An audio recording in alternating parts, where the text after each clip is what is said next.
Meus queridos, vamos lá pro terceiro vídeo rapidinho. Tem 3 minutos, máximo 4 minutos, tá bom? Vamos dar continuidade. Abra sua Bíblia. Romanos capítulo 6, versículo 1 a seguir. Vamos ler? Então qual seria a conclusão? Devemos continuar pecando a fim de que a graça seja ainda mais ressaltada? Olha a interrogação.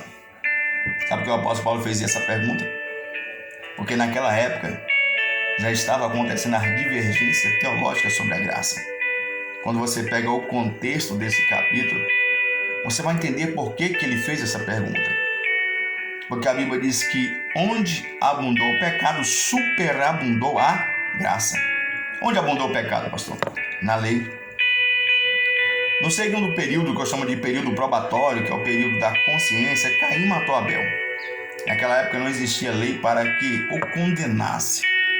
A lei veio para trazer a existência, o grau, o nível do seu pecado e qual a sentença a ser aplicada. Quando você comete um erro, a sociedade te condena. Mas se for um erro cabível, entendeu? De uma penalidade, você vai ser penalizado. Hoje, se você entrar dentro da casa de alguém com o intuito de furtar ou roubar naquele lugar, e de repente você encontrar o cidadão, dono daquela casa, e você acabar matando, em virtude do roubo que você vai fazer, você responde como latrocínio, que é um roubo seguido de homicídio, de morte, você matou. Se você só matar alguém, é homicídio. Então existe leis que vai te penalizar. Então a lei ela traz a existência do seu pecado. Foi para isso que a lei veio, trazer a existência do pecado. Ei, matou? Você vai ser condenado. Existe uma lei para isso. Mas a Bíblia diz que aonde abundou o pecado, superabundou a graça. Então o apóstolo Paulo perguntou, para dentro dessa analogia, então se eu continuar pecando muito mais, ficar, entendeu, no âmbito do pecado, então vai superabundar a graça. E quando ele faz essa pergunta, ele mesmo responde no versículo 2, olha o que ele diz: de forma alguma, nós que morremos para o pecado, como seria possível desejar viver sob o seu jugo? Ele continua dizendo, ou então você vai ignorar que todos nós que fomos batizados em Cristo, fomos igualmente batizados na sua morte. Portanto, fomos sepultados com ele na morte por meio do batismo, com o propósito de que, assim como Cristo foi ressuscitado dos mortos, mediante a glória do Pai, também nós vivamos uma nova vida. O que é viver uma nova vida, pastor Lázaro? É você não viver mais como escravo do pecado. É você não viver mais acorrentado, aprisionado, como você vivia outra hora antes de conhecer a Cristo.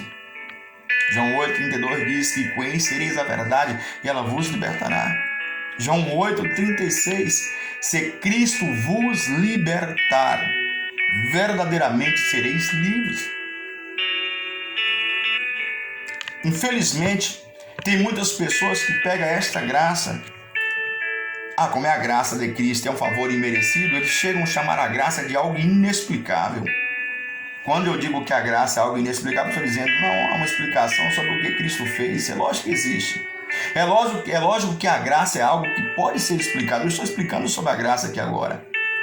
Sabe qual que é o grande pivô central da graça, sabe assim, que surge essa divergência?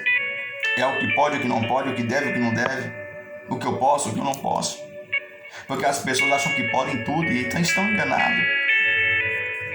Eu vou fazer um quarto vídeo para você, para eu entender um pouco sobre a graça e como é difícil viver na graça.